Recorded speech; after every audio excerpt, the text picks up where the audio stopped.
Good afternoon. This is Evangelist Betty Jean. Glad to be with you today on this Mother's Day. It's a beautiful day out here in Ohio right now. It's just absolutely gorgeous. Today we're going to be talking about a mother and some mothers. And mothers don't always get along, but they should. Where have you come from and where are you going is our topic today. Where have you come from and where are you going? A Mother's Day story about a mother and a child that cried. The crying mother and child in the Bible on this Mother's Day. There's three facts that we need to keep in mind. Number one, he sees your pain. If you're a mother today and your kids weren't with you, I was at a store earlier this morning to pick up something, and the mother behind me said her two kids had to work today, so she wasn't going to get to see them.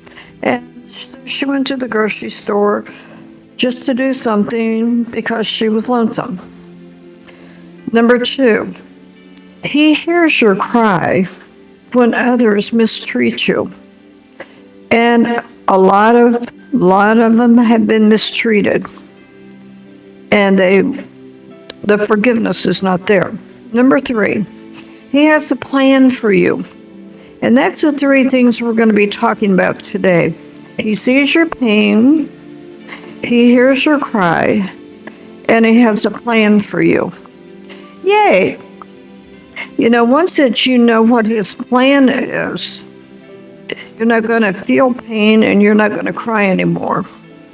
In Genesis 16, verses 1 through 3, it said, Now Sarah, she became Sarah later, it's Sarai at this time, Abram's wife, had borne him no children, but she had an Egyptian maidservant named Hagar, H-A-G-R, Hagar.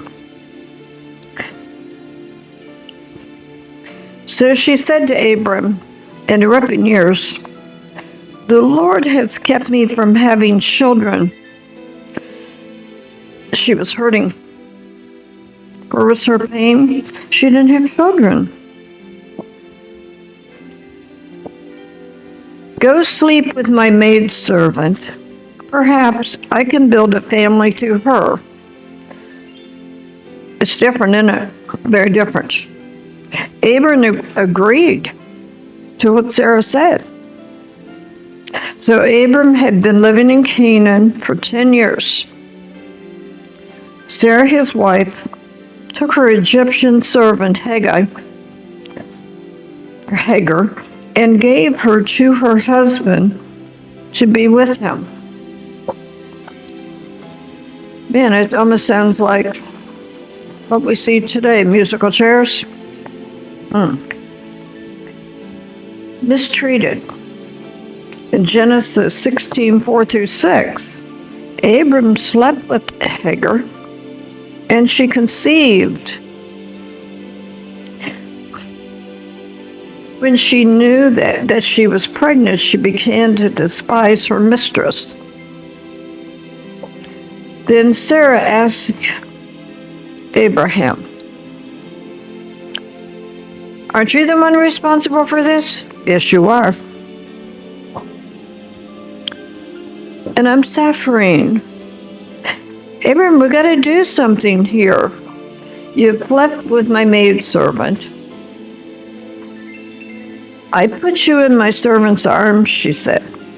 And now that she knows that she's pregnant, she despises me. Oh, poor Hagar didn't know she was going to get pregnant. Sounds like to me. May the Lord judge between you and me, is what she said. And he turns right around and he said, lady, no, your servant is in your own hands. Do with her whatever you want best and think best. That man wasn't going to take that woman's gaffe. He said, do with her whatever you want to. It was your idea to begin with. So then Sarah, it's Sari now. She hasn't become Sarah yet in the Bible. Mistreats Hagar. So Hagar runs away. She flees from him. It became a real cat fight. And you know what that's like when they have a cat fight. A couple women in your church and they have a cat fight. I don't put up with them. I go touch and they hit the floor. Hagar's name means flight or wanderer. Means she gets out there and wanders around all over the place. But Hagar takes off like a sprinter. She's in flight.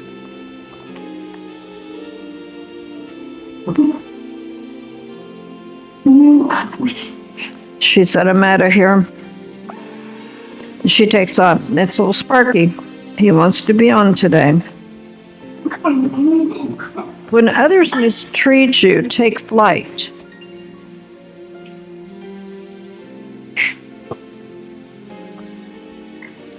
Don't hang around for more because it's only going to get worse. You said, you know this, don't you? Yes, I do. I see it all the time. I don't live it, but I see it. Sarah's angry that Hagar is pregnant. And Hagar is angry that she's pregnant and has been used by Sarah and Abram. She feels used and abused. So Abram just throws in the towel and tells Sarah to do whatever she wants to with Hagar. And Sarah mistreats Hagar until the pregnant woman, who is from Egypt, a long way from home, she runs away. You can't stick around and take it. Where's she going to go? It's desert between there and Egypt. In Genesis 16:7-10, God sees all of the pain and he interferes. Yay! God always interferes when it's time. The angel of the Lord found Hagar near a spring that is beside the road to Shur, S-H-U-R, Shur. And he said, Hagar, servant of Sarai, where have you come from and where are you going? Do you ever think about that with your own life? Where have you come from? Well, you had a mother at one point in time, that's where you came from. Where are you going? And then there has to be a plan to get there. I'm running away from my mistress, Sarah says. Then the angel of the Lord told her, go back to your mistress and submit to her. Do you know how hard it is sometimes to submit to somebody that has abused you and hurt you? But you have to. When you're in a predicament like she was, there she is pregnant out in the middle of the desert, no place to go, no water. Oh my, she's going to die. So she has to go back. But she has to submit. The angel added, I will so increase your descendants that they will be too numerous to count. There it is. He gave her a promise. Now, just to go back without a promise may never happen. But if she had a promise, I've worked over the years with suicidals for many, many years. And if you give them a promise, or if you have a promise for them, you can bring them out of the suicidal thoughts. Give them a reason to live. So that's what she needed. And the angel of the Lord came from God to talk to her because God saw it all. God saw the whole thing. He saw it, he heard it, and he sent his angel to her to comfort her. You can do this thing, sir. You can go back, submit to them, and look what I'm going to give you in place of it. Wow. Wouldn't you like to have some of that? I'm going to increase your descendants, that they'll be too numerous to count. Going to be too many of them. Now, why was Hagar beside the road that went to Shur? Because it led to Egypt, where she came from. Where has she come from? And where is she going? Right now, she's going to be headed back to Sarah and Abraham's house, because she can't get to Egypt because she'll die.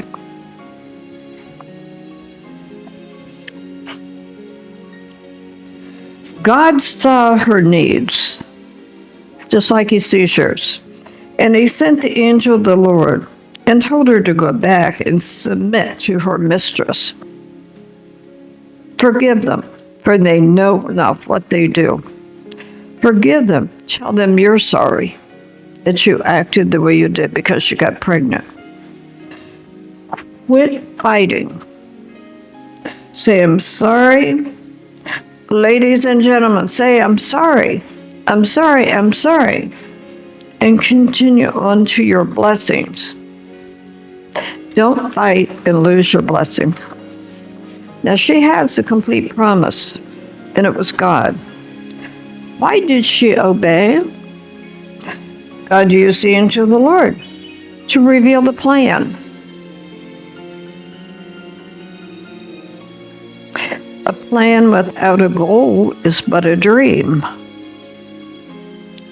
And I've known that being a business lady for many, many years. If I don't have a plan, my goal doesn't matter. When you have a football team, you're after that goal.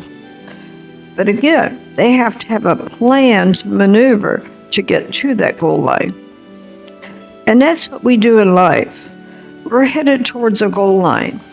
Our line that we're headed for is either heaven or hell. With her, she's going to have all these wonderful descendants, and now she knows she heard from God. Hagar, where have you come from? Egypt. A place of no promises. It's your past, and it's a place of no promises. Why are you running back to Egypt? Running back, running back, running back to a place of no promise. There's no promise there. It's your past, and it will be your depth if you keep running back to Egypt. Remember, Moses took the children of Israel. He took them out of Egypt and into the promised land. Some of them went back, though. They couldn't see the vision. If you don't have your vision, you don't know where you're going. You're lost. Hagar, where are you running to? I guess I'm just running to the past and the death if I'm going back to Egypt. I guess I'd better turn around and go back with Sarai and Abram to the promised land. You've given me a promise if I'll go back and submit and surrender. How do you do it? Number one, get out of your pride. Number two, ask for forgiveness. That's how you do it. I love this song, Please Forgive Me. It means surrender. Forgive me, Lord, if I got into a proud look. Forgive me if I have no forgiveness. You should always be able to forgive everybody, everywhere. The God of the universe, he knows Hagar. And he knows her by her name. And it shakes her up. He knows me. Wow. Just like he knows you, He knows where you are. He knows if you're happy or if you're hurting this Mother's Day. He knows exactly what you're going through. I've seen 3 out of 4 of them today, of my children. 3 out of 4. And the other one's over 100 miles away. He's busy, he's happy, and he's okay. It's okay. I don't have to see him.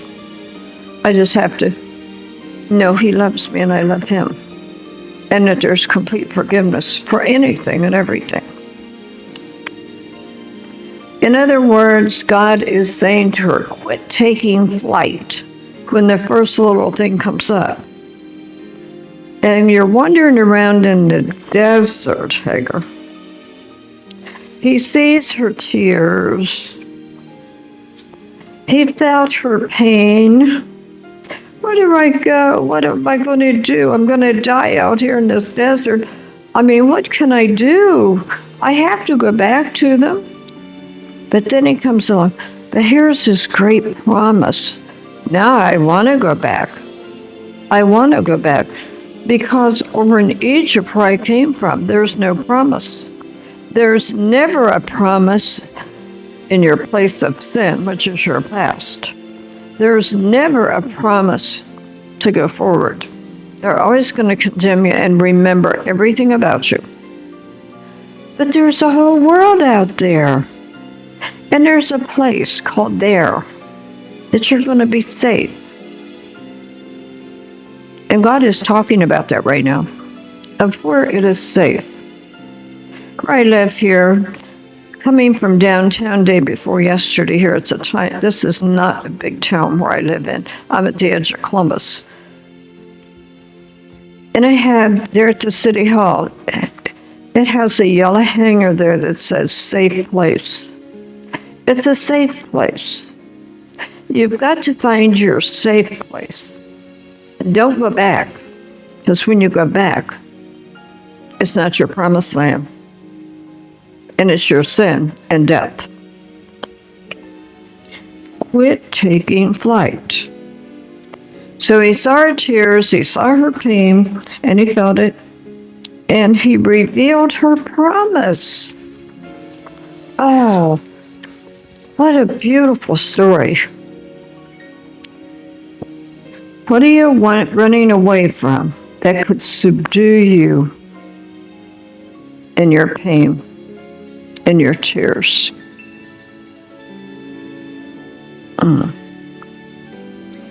You know, your future could be right around the corner. Your victory is right around the corner. When the angel of the Lord appears to you, wonderful things are going to happen. In Genesis 16:11-14, the angel of the Lord also said to her, "You are with child, and you have a son, and his name is going to be Ishmael."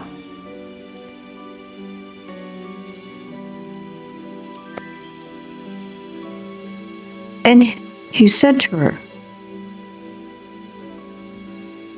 "For the Lord has heard of your misery." Wow. So he knew the whole time. He was there the whole time. He was always there with her. And she didn't know him. She was from Egypt. Then he goes on to tell her what her son is going to be like. He's going to be a wild donkey of a man. His hand will be against everyone, and everyone's hand will be against him. And he will live in haste totally towards all of his brethren. He's going to be a fighter. He's going to be a troublemaker. That's the kind of guy she's going to have, Ishmael.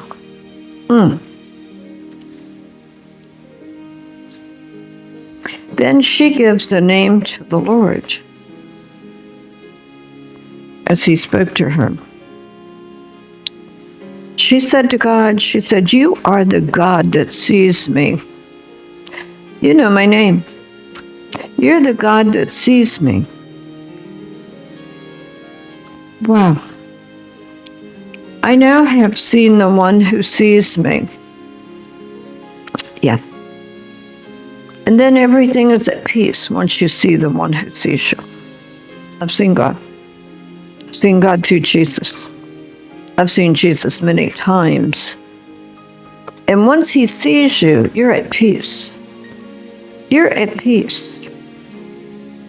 He said to me, I am the peace in the midst of your every storm.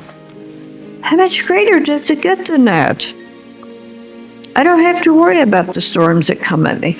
I don't have to worry about the people that don't like me. I don't have to worry about anything because he's for me.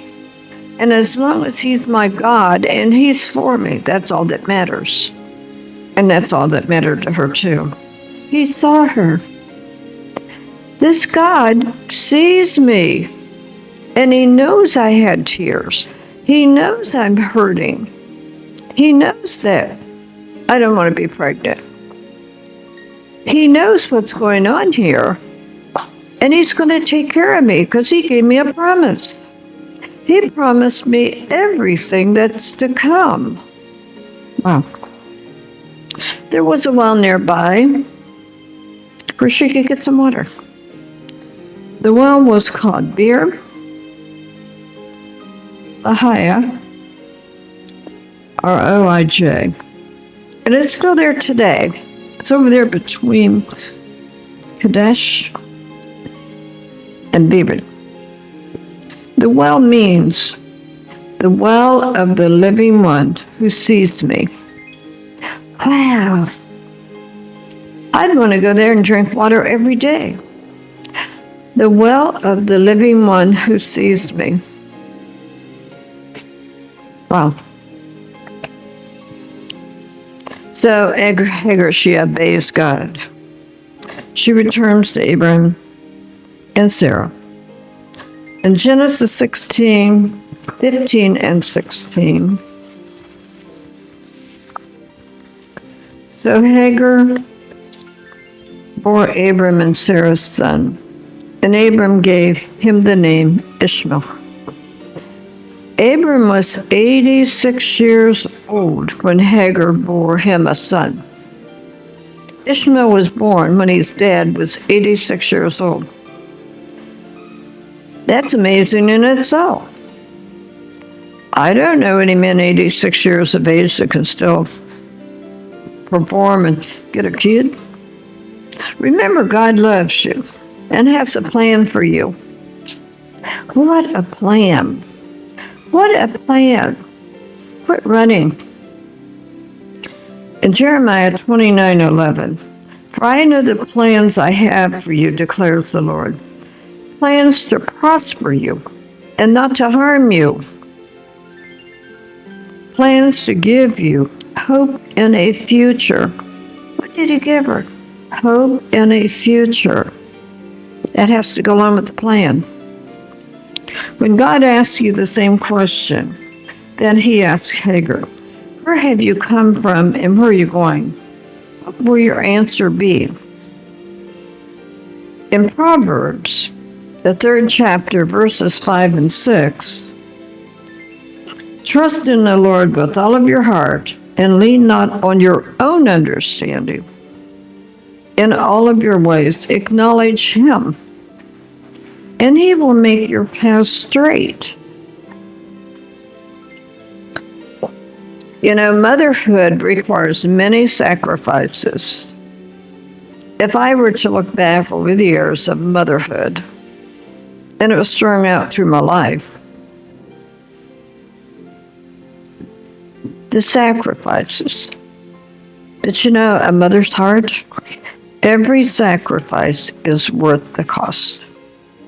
Every sacrifice for that baby, that little sweet baby, that sweet little smile. How anyone can hurt a kid is way beyond me. Or in Revelations 21, 3 and 4. It's Revelations 21st chapter, verses 3 and 4. God himself will be with them and be their God. He will wipe every tear from their eyes.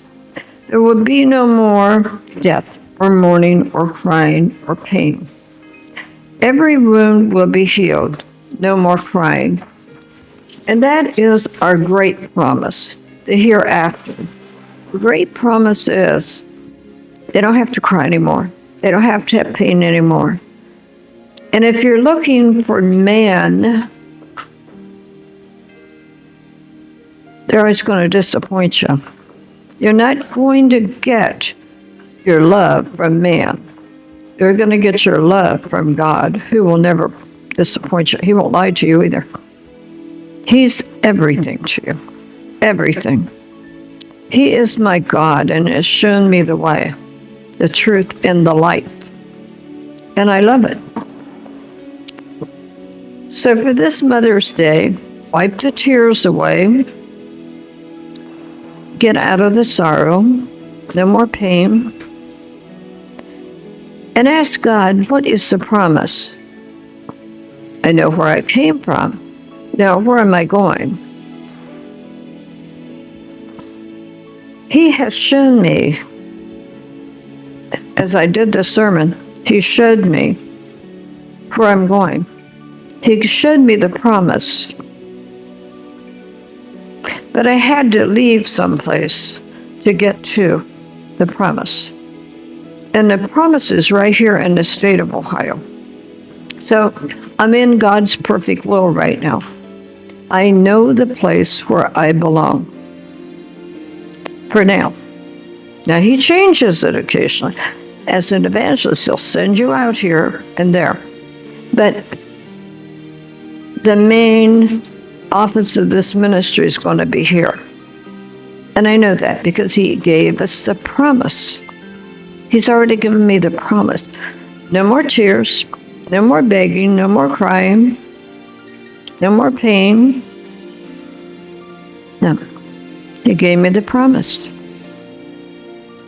All I have to do is obey. And I will.